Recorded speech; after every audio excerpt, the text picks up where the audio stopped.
Hoy vamos a hablar de los 4 pilares de la sabiduría gnóstica, muy específicamente de lo que es el arte regio y la mística o religión. Si nos están viendo en YouTube, en nuestro video grabado, pueden ver aquí a mi lado izquierdo más bien, pues una lámina muy bella gracias a la tecnología artificial o la AI, de los 4 pilares. De hecho, acá tenemos otra.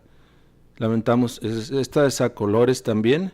Lamentamos que los que nos ven aquí en Facebook nada más, pues no tendrán acceso a esas imágenes, pero pueden ingresar a nuestro canal en YouTube y cualquier persona puede compartir el link aquí en la página para que, además de los videos aquí en vivo, de las conferencias en vivo, aquí los sábados, tengan acceso a ese material tan importante, tan profundo, que queda almacenado en YouTube. Desde ahí ustedes pueden estudiar con más calma los temas, sacar sus notas e incluso, ¿por qué no?, compartir los videos con otras personas, y los pueden ver en alta resolución en sus maravillosas pantallas, computadoras, etcétera, ¿verdad?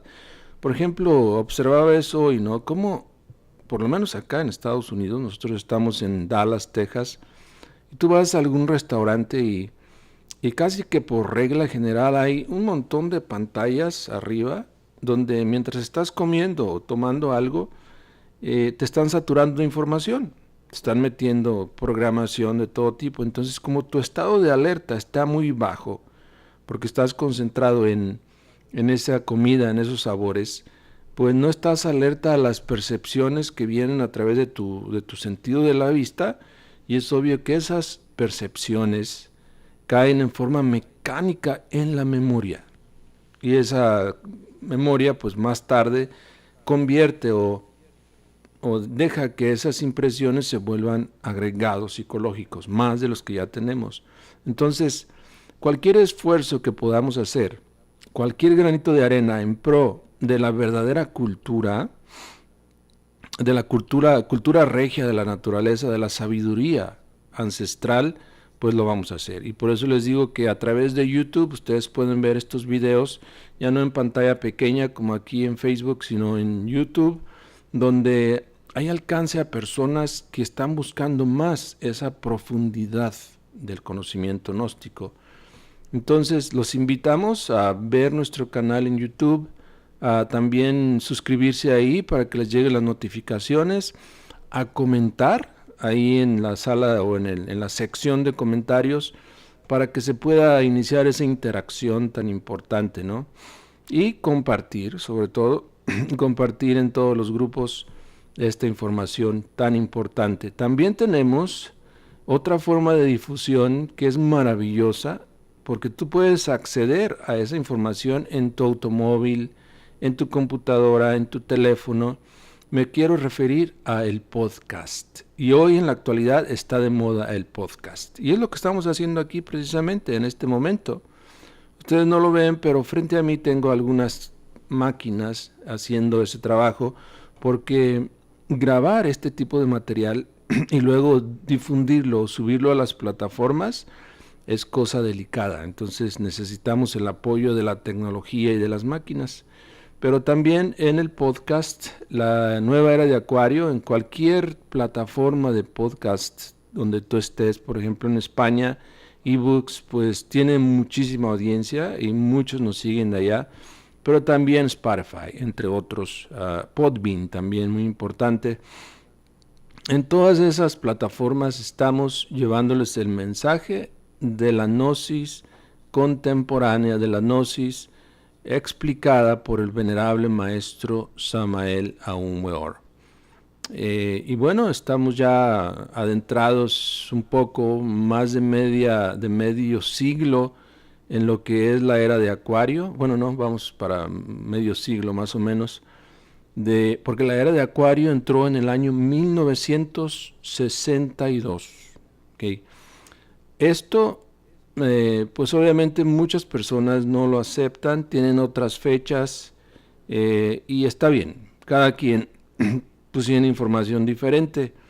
Nosotros nos fundamentamos para ese dato exclusivamente a la información que nos dio un ser de conciencia despierta, a un ser autorrealizado plenamente, un ser que se levantó del lodo de la tierra, encontró la respuesta a todas sus interrogantes, puso en marcha el trabajo de la revolución consciente y se autorrealizó. Este ser su nombre es Samael Aun Weor, y es el quinto ángel del Apocalipsis, ahí lo mencionan también. Y pues en la Cábala o en los tiempos antiguos su nombre se le daba el significado de veneno de Dios, pero en realidad pues se puede entender como fuerza, como veneno si quieres, como ira de Dios, pero contra los tenebrosos, ¿verdad? Contra los agregados psicológicos, no contra el alma justa. Entonces aquellos que se quejan un poco por eso, porque Samael significa veneno de Dios o ira de Dios, pues no entienden, porque no han despertado su conciencia, no entienden que esa ira, ese veneno es justo contra los agregados psicológicos, contra las fuerzas negras que tienen este mundo en tinieblas. Y por eso estamos luchando por esta enseñanza, ¿no? Entonces les decíamos, gracias por sus comentarios, ya sé que me informan que se está escuchando bien y viendo bien. Vamos a hablarles, les decía, del arte regio, del arte real, del arte verdadero y de la mística, para así cerrar con broche de oro, por decirlo de alguna manera, el tema de los 4 pilares del gnosticismo o de la gnosis. Aquí tenemos una lámina muy importante de esos 4 pilares, que es la ciencia, la filosofía, el arte y la mística, que ya hablamos, hicimos un video separado, independiente, muy profundo de la ciencia pura del ser y de la filosofía y del amor a la filosofía. Aprendimos que filosofía es una palabra que se compone de 2 raíces, que es filos, sofía o amor a la sabiduría, y hablamos de los 4 tipos de amor también. Estoy haciendo un recuento rápido de lo que ya estudiamos sobre este tema de los 4 pilares, y ahora vamos a ver lo que es la religión, el arte regio, ¿sí? Para empezar con algo dinámico, y tal vez ustedes puedan apoyarnos y participar sobre todo, si pueden mencionarme, vamos a decir, 7 artistas del Renacimiento más famosos, más reconocidos aún en la actualidad. O bueno, dejémoslo en 5, ¿no? Ayúdenos también a compartir, por favor, en los grupos, para que todos participen. 5 artistas del Renacimiento más reconocidos, más famosos, esos que todo el mundo se sabe, ¿no? Hasta los niños en la actualidad. Miguel Ángel, perfecto, gracias por participar. Emprende y negocio, muy bien, bonito nombre, ¿eh? Te entusiasma, te motiva a luchar, muy bien, gracias. Es uno, ¿verdad, Miguel Ángel? ¿Y cuál otro? ¿Quién más quiere participar? Ojalá pues nos escriban ahí algunos más. Pero vamos a empezar con Miguel Ángel, ya que lo mencionaron ahí. Este fue un artista que destacó en disciplinas como la escultura, Da Vinci, claro, la pintura, la arquitectura y la poesía. Sus inmensas contribuciones durante el Renacimiento italiano no pueden ser exageradas. El enfoque único de Miguel Ángel o Michelangelo para reiterar la forma y su compromiso inquebrantable con los ideales dejaron una huella indeleble en el arte occidental. ¿Cuáles son algunas de las obras más notables de Miguel Ángel? Pues el David, ya sabemos, ¿no? De esa escultura maravillosa de mármol que representa al héroe precisamente que triunfó sobre Goliat. Todos sabemos la historia de David y Goliat, ¿verdad? Goliat siendo el enorme monstruo, espantoso, y David siendo apenas un niño, un jovenzuelo. Mas este joven, por el toque divino, como podríamos decir nosotros, pudo vencer a Goliat. Goliat representando el 97% de su psiquis, que está enfrascada en los yoes, y David siendo el 3% de conciencia libre. Entonces, el mensaje que está aquí en esta obra poderosa es que el 3% de conciencia, cuando tú lo dinamizas, porque dormida no sirve, cuando tú dinamizas ese 3% de conciencia, puede lograr cosas maravillosas, triunfos poderosos en todos los campos de la vida social, la vida económica, la vida familiar, etcétera. Lo que necesitamos en estos tiempos es conciencia, ¿no? No más inconsciencia, no más dolor, no más violencia, sino la conciencia que sabe y tiene raíces muy profundas en el amor verdadero, en el amor de la divinidad, de Dios, de nuestra divina madre Kundalini. Recordemos también a Leonardo da Vinci, ahí lo mencionaron. Fue un gran hombre, un gran artista. Sus contribuciones fueron maravillosas en el tiempo del Renacimiento, en el arte, en la ciencia, la anatomía, la ingeniería. Recordemos que en esos tiempos, pues Da Vinci tuvo que batallar mucho para darnos los conocimientos de anatomía, porque pues en esos tiempos no era como ahora, que cualquier cuerpo lo abren y lo investigan. En esos tiempos no se podía, ¿no? Por las prohibiciones que había de parte de algunas, ramas filosófico-místicas. Pero aún así nos entregó un gran mensaje. Leonardo da Vinci, pues nos entregó la Mona Lisa. La Mona Lisa que si tú la observas en su obra original, pues está llena de mística, llena de misterio. Ahí nos habla de los dos caminos, de las dos vías, la vía seca, la vía mojada, la vía directa o la vía espiral, en el camino de la autorrealización íntima del ser. Prácticamente Leonardo da Vinci era gnóstico. Solo Dios sabe dónde estará su alma, su esencia en este momento, si ya encarnaría o reencarnaría o no, no lo sabemos. Lo que sí sabemos es que sus obras notables, como la Mona Lisa, que ya mencionamos, y la Última Cena, han dejado en nosotros marcas muy profundas en nuestra psiquis, porque nos conectan con la mística, con lo profundo, con el cristianismo verdadero. Ya sabemos que la Última Cena es un mural monumental, poderoso, y representa el momento en que Jesús revela, precisamente, ante la mesa, que uno de sus discípulos finalmente lo entregaría. En otros términos o en algunas corrientes se dice traicionara, pero en realidad Judas, el gran maestro Judas, no traicionó al gran maestro Jesús. Lo entregó, eso sí, porque el mismo Jesús se lo había ordenado, pero él solamente seguía órdenes. Judas, hijo de Patar, de Pedro. Se dice que Pedro quería su papel, pero Jesús dijo no, Judas lo va a hacer. Y Judas lo hizo porque la autoridad de Jesús, de Yeshua ben Pandirá, sobre sus discípulos y sobre la humanidad entera, es inquebrantable, es poderosa.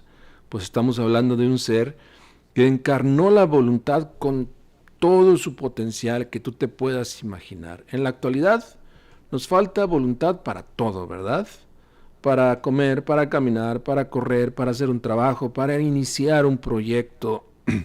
Nos falta mucha voluntad. Jesús desarrolló y encarnó todo el potencial de la voluntad en sí mismo, y de eso nos habla en la Última Cena, ¿no? Da Vinci. Y hay muchísimos autores más. Realmente no es la intención envolver toda la hora que vamos a estar participando aquí en el tema del arte regio, solamente mencionar algunos de estos artistas y sus obras. Rafael Sanzio, muy importante, ¿no? Me entregaron aquí el equipo editor de la página. Nos entregó, por ejemplo, la imagen de la Escuela de Atenas, que se le atribuye a Rafael Sanzio, muy importante. Ahí nos habla de cómo en los tiempos antiguos las escuelas o las universidades tenían precisamente un conocimiento superior.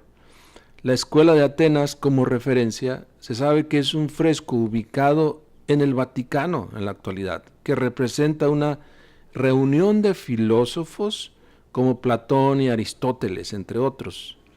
La maestría de Rafael en la perspectiva y su habilidad para capturar expresiones hacen que esta obra sea verdaderamente notable. Ojalá que ustedes puedan interesarse en ello y compartir aquí, de hecho, en las redes, en las páginas, estas imágenes, porque son muy importantes. Todos conocemos esa pequeña sección de la Escuela de Atenas, de este cuadro importante, donde aparece Platón, ¿no? Indicando con su mano derecha hacia arriba, invocando a la razón coherente con uno de sus discípulos. Pero en realidad es todo un cuadro, es toda una escena, la Escuela de Atenas. Es toda una aula poderosa de estudio, como se estudiaba en aquellos tiempos. No es como ahora que te sientas en la butaca y absorbe lo que te dicen porque tienes que presentar un examen. En aquellos tiempos era otra didáctica, ¿no? ¿Y qué se puede decir de las Madonas también, ¿no? De el mismo autor, entre otras? Hay muchísimo material. Botticelli, ¿quién no ha escuchado hablar de Botticelli? Y recordemos su cuadro de la primavera. De ahí nos habla de Venus, precisamente, de las dos palomas de Venus, que representan la alquimia. Esta obra maravillosa, esta pintura representa a la diosa Venus emergiendo del mar y muestra esta experiencia que tenía Botticelli, la incorporación de la mitología y su hábil representación de la belleza idealizada. No es nada fácil, ¿no? Combinar belleza, combinar estética con datos mitológicos, que en aquellos tiempos de hecho no había la tecnología que hay ahora, tenías que tener libros a tu lado, dibujar el mismo cuadro mitológico aparte para luego inspirarte en él y darle forma a eso, ya combinado con belleza y estética. Este cuadro, Primavera, de Botticelli, es una creación muy importante para el arte regio. En todas las escuelas o grupos gnósticos debería estudiarse, conocerse, porque tiene una muy íntima relación con la alquimia, con las dos palomas, con la fuerza de Venus erótica, con la cual pues hay que trabajar. Muy bien, me voy directamente a quien podríamos decir yo la figura que más debe resaltar en este tema, que es el gran artista Geoffrey Boschart, o Boschart.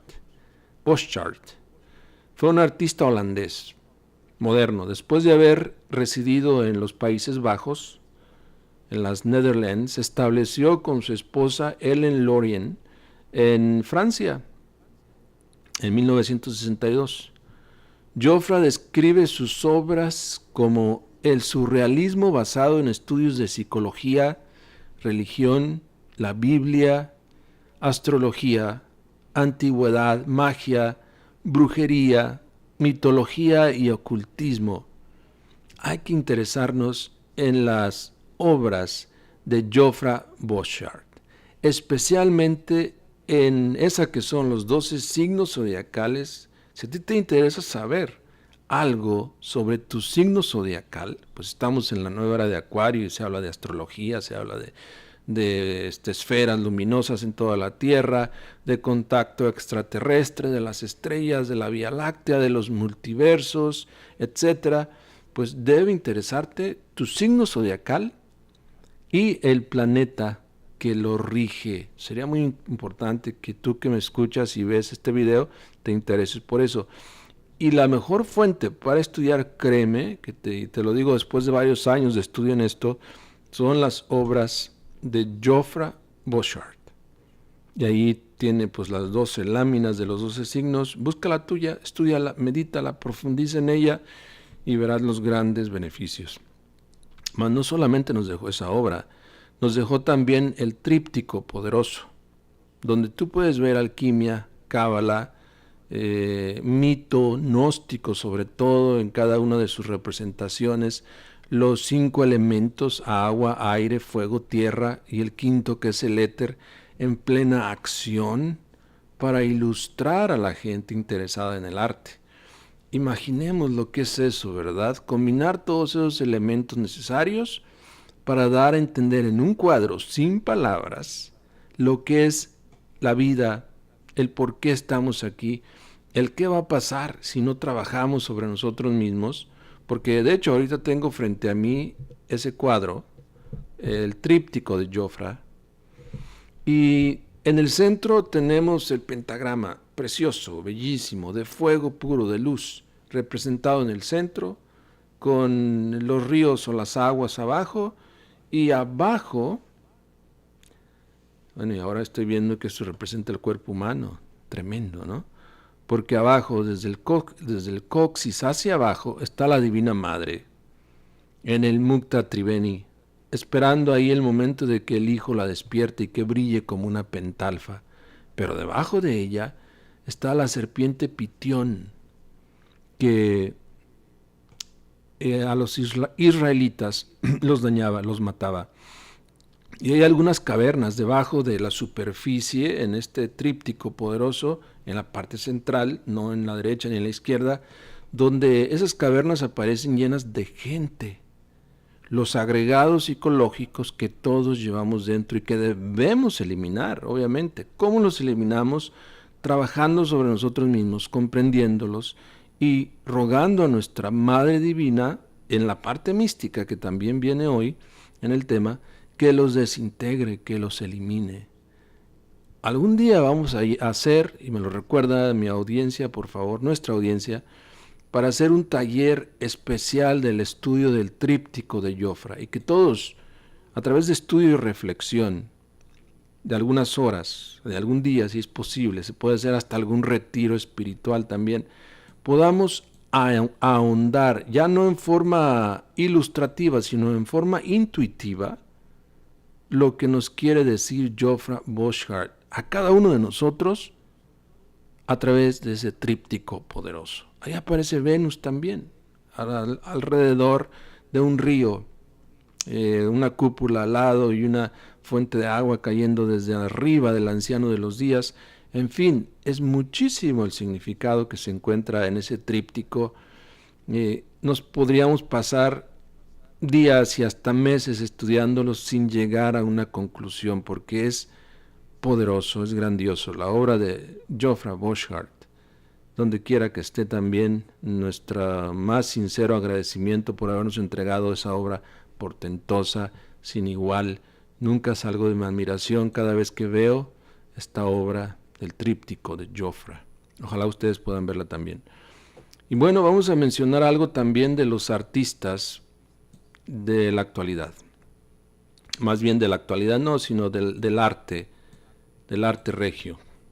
Para que todos también sepamos que el arte no solamente se manifiesta a través de la pintura, más bien la pintura es nada más una branch o un derivado de lo que es el arte regio de la naturaleza. Los músicos verdaderos, los maestros de la medicina, de la música, de la antigüedad, nos entregaban verdaderos conciertos de luz. Abrían nuestro cerebro, nuestros centros internos, nuestra mente, con sus notas maravillosas y con cada silencio entre ellas, a cosas maravillosas. Al contacto mismo de la esencia con el infinito. Johann Sebastian Bach, conocido por su completa obra de contrapunto, incluyendo la misa en si menor y los conciertos de Brandenburg. Wolfgang Amadeus Mozart, este gran tipo prodigio que compuso numerosas sinfonías a su corta edad de 7, 8 años, ya estaba escribiendo sinfonías, conciertos, óperas. Recordemos a Don Giovanni o las bodas de Fígaro y otras donde nos habla precisamente de la iniciación egipcia o masónica de aquellos tiempos. ¿Y quién puede no conocer o no haber escuchado hablar de Ludwig van Beethoven? Conectó el periodo clásico con el romántico y es famoso por sus 9 sinfonías, sobre todo la quinta, poderosa, y la novena, con su Oda a la Alegría, ¿verdad? Hoy en las escuelas de música y hasta a los niños en sus años primarios de estudio, pues les enseñan la Oda a la Alegría, pero no les enseñan toda la sinfonía, y más aún todas las sinfonías de Beethoven. Les recomendamos que las escuchen. De hecho, aquí en nuestra página en YouTube tenemos ya algunas de sus sinfonías tú las puedes escuchar con tus audífonos en 432 Hz, que es la afinación natural. Ahí la estamos subiendo para ustedes. Otro de los músicos más célebres que destacó y que ha destacado a lo largo de la historia de la humanidad, que verdaderamente vale la pena mencionar, es Joseph Haydn, un contemporáneo de Mozart. Escuchemos sus pianos sobre todo. Escuchemos sus sinfonías. Escribió más de 100 sinfonías y cuartetos de cuerda, de violín, etc. Frédéric Chopin, o Chopin, tan conocido, ¿verdad?, por esa pronunciación especial. Su piano, sin igual. Tchaikovsky, ni se diga. Y bueno, también, además de la música, y se armó este triángulo poderoso, ¿verdad?, con el arte de los pintores, la música y el arte regio también de la naturaleza. La naturaleza también sabe hacer arte y lo podemos ver plasmado en varios puntos de la tierra.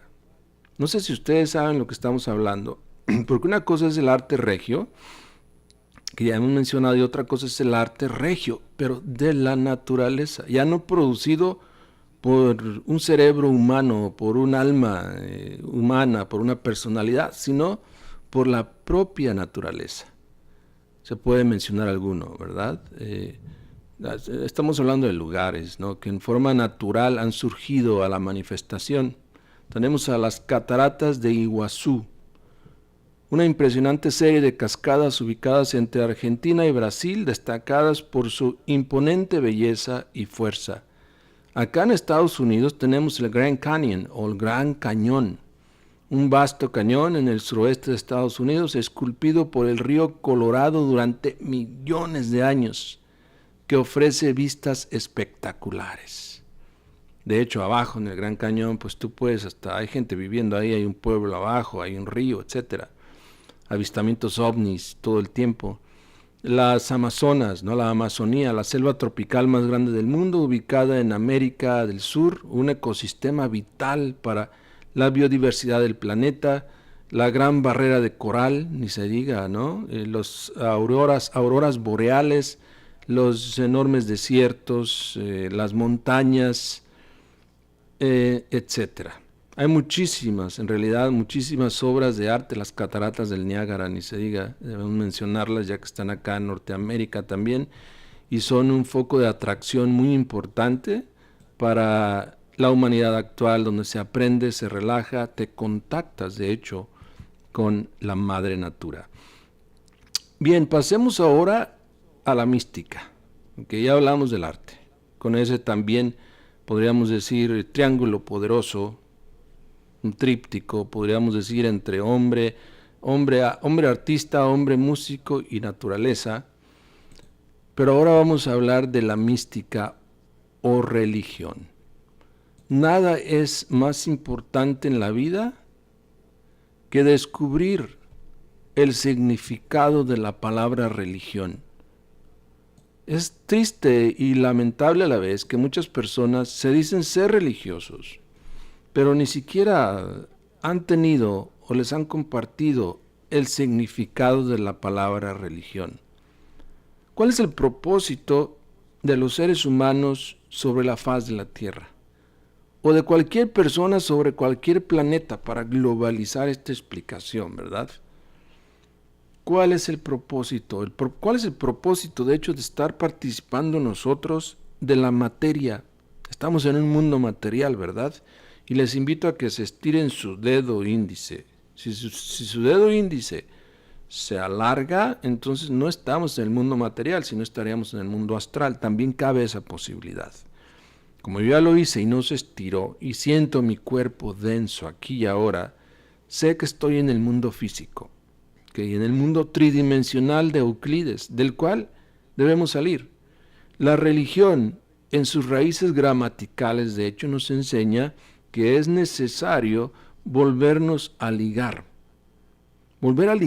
a vincular, a reunir, si quieres ponerlo de otra manera, los principios de esencia que tenemos aquí y ahora con la gran divinidad, con el todo. con el Padre de todos los seres, con Parabrahman, que es la unidad múltiple perfecta. La religión en la actualidad es más bien traducida como un conjunto de creencias, ciertas prácticas, ritos y normas que le comparten a la gente. Haz esto porque te conviene, no hagas eso porque te va a castigar Diosito, etc. Pero, ¿quién realmente castiga? Dios no castiga porque Dios no es malvado, ¿verdad? Quien castigaría en ese caso sería el diablo, que sí es malvado. Pero tenemos de alguna manera las normas, los ritos, prácticas y creencias un poco desubicadas, desorientadas. Debemos madurar en ese sentido, ¿no? Pasar de la mente intermedia, que todo lo traduce equivocadamente, a una mente interior, donde tenga acceso directo con esos principios esotéricos eternos que existen en todo el universo. En esencia, nosotros debemos darle un sentido a nuestra vida. ¿Por qué estamos aquí? ¿Para qué hemos venido? ¿Quién nos ha puesto aquí? O díganme, ¿alguno de ustedes conscientemente decidió meterse en el cuerpo donde está? ¿Verdad que no? De alguna manera maduramos algún día en la vida, nos dimos cuenta que ya no éramos niños y que también teníamos una gran cantidad de responsabilidades, entre ellas el trabajar para ganarnos el pan de cada día, trabajar duramente en trabajos que no pagan bien y que te exigen demasiado y te llenan de reglas, de prohibiciones, etc. Pero es necesario. Pero un día maduramos, llegamos a ese punto de decir, bueno, ¿qué estoy haciendo aquí? ¿Será que este es todo el sentido que tiene la vida? Nacer, trabajar como un burro, para apenas sobrevivir y un día morir, sin tener dónde caerme muerto. ¿Cuál es entonces el verdadero principio inteligente que dirige la vida? ¿Por qué estoy aquí? ¿Por qué me han puesto aquí? Descubrimos que hay que restablecer la relación que nos liga al Padre. Entonces hay que poner en marcha el religare, el volver a ligar nuestros principios espirituales con lo eterno, con lo cósmico, con la sapiencia profunda, eterna de todos los tiempos. Este religare, de latín religar, religare, da origen a la religión en sí, a la palabra religión. Entonces, en todas las escuelas, en todas las aulas y en todas las religiones conocidas en la actualidad, que hay miles de ellas, debería enseñarse el origen profundo de la palabra religión y qué es lo que significa. Si tenemos que religar los principios anímicos que tenemos dentro, lo mejorcito de nosotros, con la divinidad, es obvio que hace falta una transformación, porque no podemos, todos llenos de defectos psicológicos, de pecados capitales y todos sus derivados, llegar al Padre que es perfecto. Tenemos que perfeccionarnos para poder sí religarnos al Padre, ¿ok? Y la ciencia de la perfección, del perfeccionamiento está en la gnosis. Hablamos hace 2 semanas de ello, la ciencia gnóstica, la alquimia. Para podernos religar al Padre, para realmente ser religiosos tenemos que ser alquimistas, porque la alquimia en sí representa la transformación del hombre animal en el hombre celestial, en el hombre real y más adelante en el superhombre. ¿Cómo podemos entonces practicar o de qué manera se puede practicar una mística correctamente? Ya dijimos, no es a base de creencias. Las creencias son buenas, tal vez, pero no nos ayudan a trascender. En el camino de la transformación y de la alquimia necesitamos marchar muy por encima de los conceptos bien y mal, del concepto bueno o malo.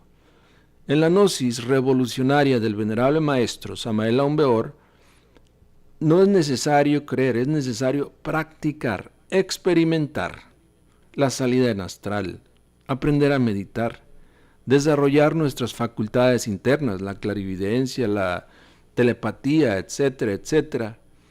Aprender a descubrirnos a nosotros mismos como lo que somos, el autoconocimiento. Entonces, en la gnosis, ¿se recomienda orar? Pues sí, hay que aprender a orar. Pero hay que aprender a orar desde un estado interior profundo. No desde el estado de distracción de todos los días, sino desde un estado de autorrecordación o de recordación de nosotros mismos. Un estado de conciencia latente, aquí y ahora, al cual solamente se llega a través de la meditación. Nosotros tenemos grupos cerrados, porque nos reunimos en forma virtual. Desde cualquier parte del mundo te puedes conectar si quieres para aprender a meditar.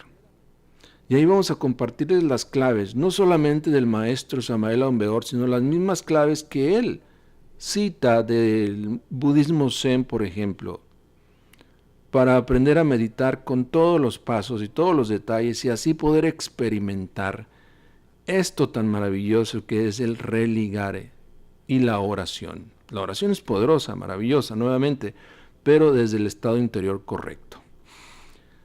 Quería comentar sobre esto de la mística una cita muy importante del gran patriarca gnóstico San Agustín. Ipsa est enim vera religio, qua una verus Deus colitur, ut unami nat rationalis, qui praecipitur sei subdat, et in ipsu summum bonus sit hominis. Traducido significa, esta es la verdadera religión, adorar al Dios único verdadero, para que el alma racional, a quien se manda, se someta a él, y en él encuentre el hombre su sumo bien. También nos dice San Agustín, religio religando dicta est, quo os religat uni omnipotenti Deo. Es decir, la religión se llama así, de religar, porque nos liga de nuevo al único Dios omnipotente. El mismo San Agustín, en sus retractaciones 1, 13 y 3, estoy dando la referencia exacta para que lo busquen ahí, nos da ese significado exacto de religión. Repito, la religión se llama así, nos dice, de religar, porque nos liga de nuevo al único Dios omnipotente.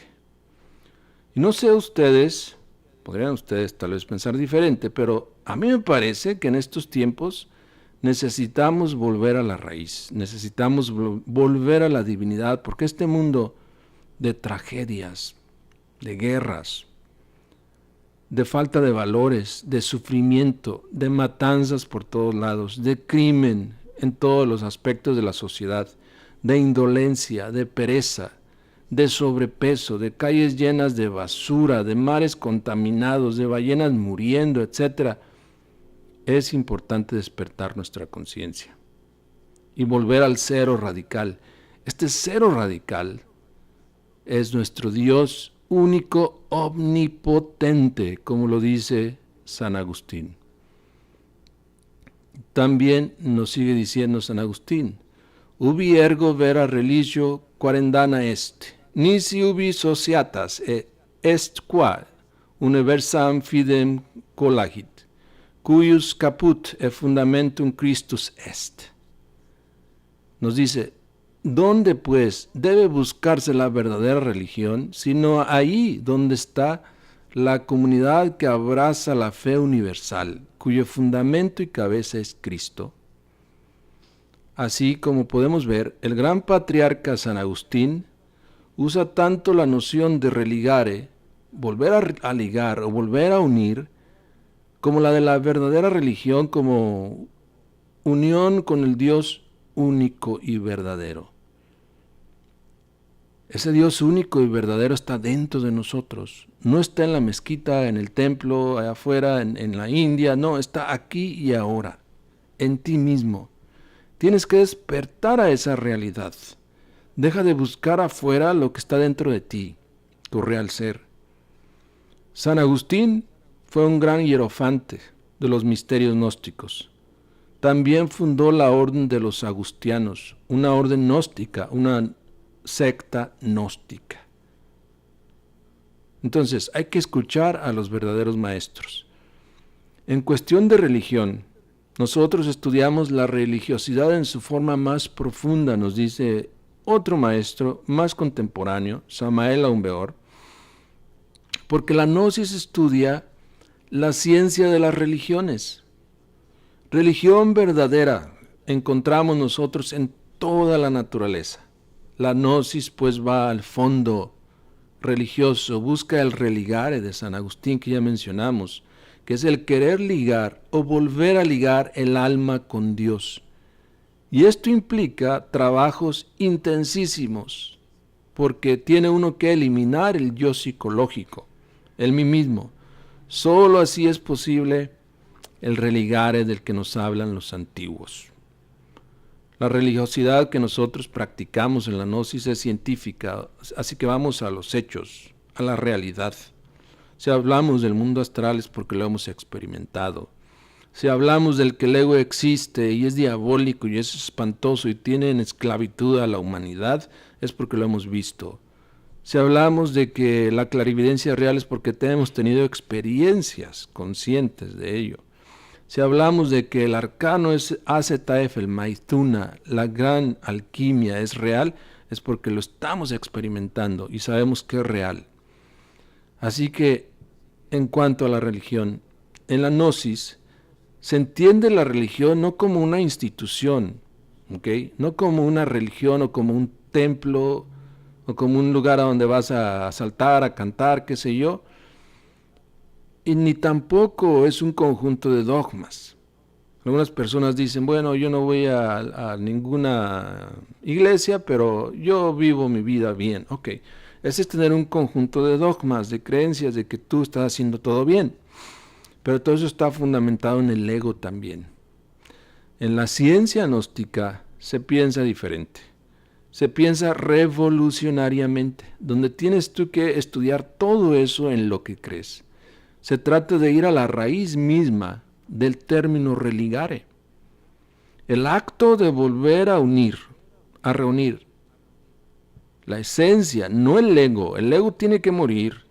El ego superior o inferior, alter ego o infraego, tiene que morir todo para poder tener la esencia libre, la conciencia libre, que es esencia Cristo, y ésta se pueda vincular nuevamente al Padre. Y todos entonces sí conoceremos la dicha suprema, la felicidad sin igual en todo el universo. Ese es verdaderamente el objetivo de la religión, de que el alma retorne a Dios. Obviamente tenemos que hacer un trabajo, y este trabajo el maestro Samael Aun Weor y el maestro Jesús de Nazaret y todos los verdaderos maestros de la Gran Logia Blanca lo enseñan. Son los 3 factores de la revolución de la conciencia. Eliminar los agregados psicológicos, morir en nosotros mismos. Crear los cuerpos existenciales del ser a través de la alquimia sexual, el nacimiento segundo. Y, obviamente, trabajar por el bienestar de otros, entregando el mensaje gnóstico como un misionero gnóstico, como un instructor gnóstico, con ese tercer factor de la revolución de la conciencia. Debemos entonces luchar por nuestro Dios interior, por nuestra mónada, porque hasta ahora lo hemos tenido muy olvidado, ¿verdad? Todo el día, o la mayor parte de nuestros días, pensando en dinero, pensando en fiestas, en pachangas, en degeneración, mas nunca dedicamos tiempo y espacio a nuestra divinidad interior. Y el tiempo se acaba. Estamos en los tiempos del fin, como todos lo sabemos. Estamos en trade wars entre Estados Unidos y China y otros planetas. Y es solamente cuestión de tiempo para una catástrofe espantosa para esta humanidad, que ya está sucediendo en muchos países, ¿verdad? Hace unos días precisamente veíamos, y con esto cierro, veíamos un video de cómo hay personas, yo no lo había pensado, no sé si ustedes lo habían pensado, pero en Ucrania ya sabemos que se está viviendo la guerra de Ucrania, Rusia contra Ucrania. Lo que me asombró conocer ese dato fue que en el frente de batalla, en trincheras, van personas, el ejército de Ucrania está formado casi en su mayoría de gentes centroamericanas, suramericanas, Venezuela, hay muchos venezolanos ahí, ¿saben ustedes eso? Que muchos están sufriendo, padeciendo, muriendo de hecho en campo de batalla y quedan ahí abandonados por falta de recursos, luchando en una guerra que ni siquiera es de ellos, solamente porque no tienen, tuvieron que aceptar un contrato, porque no tienen cómo vivir, qué comer, no hay oportunidades en sus países, etcétera, y aceptaron eso. Ahora es muy tarde, tienen contratos hasta por 3 años y no pueden salirse de ahí, además de que quedan abandonados en el campo de batalla y pasan días sin agua, sin alimentos, sin nada, simplemente esperando el momento de recibir ayuda o caer bajo las armas de los rusos.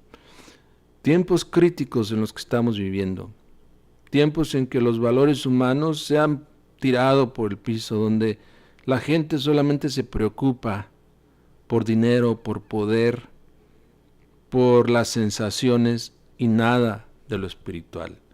Nuevamente nosotros tenemos grupos privados donde podemos trabajar con ustedes, si así lo quieren obviamente, si no quieren no, por rescatar en cada uno de nosotros esos principios, esos valores, a través de la práctica de la meditación, del estudio con la gnosis. Bien, voy a pasar a ver sus comentarios, preguntas.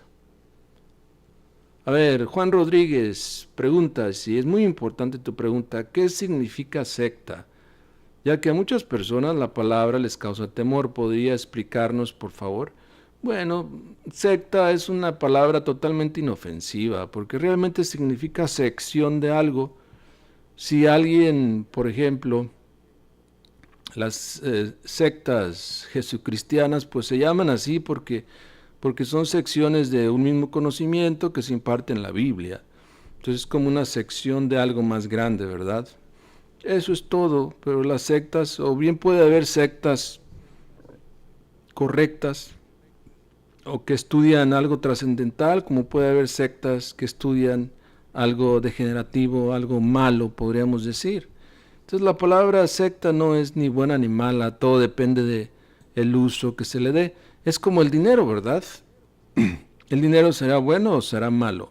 Con eso los dejo, amigos. Gracias por participar. Por favor, denle like y seguir aquí al video abajo para que así pues se sigan conectando a nuestros videos, a nuestras conferencias todas las semanas. Nuevamente les habló Ramón de Juárez.